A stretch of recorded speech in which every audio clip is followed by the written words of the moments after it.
मुझे पखाड़ खाई मत भारी जोरे निद आईला प्रबल निद एते निद जे शोई पड़े इच्छा है।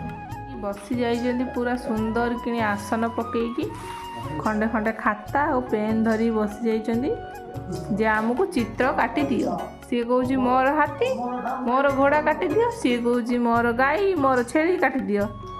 मु बस चित्र काटमी एमनकर आ कौन हाँ न डुंडुनी हो गला तुम चित्र काटिदेवी। तुमर कौन चित्र कटा हे मयूर कटा हे आ तुमर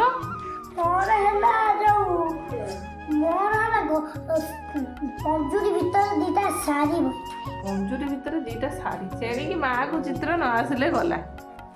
पंजुरी भितर शाढ़ी काट मयूर काट मयूर काट हो काटिदबा छुआ टिके जमी आसो। तू देखा आज रोसई रे कौन हो कौन पालंग शाग आलू पोईनाड़ी पड़ी चटचड़ी आ कौन माँ ये भजा हे बोली रही फुलकोबी आलू कटा।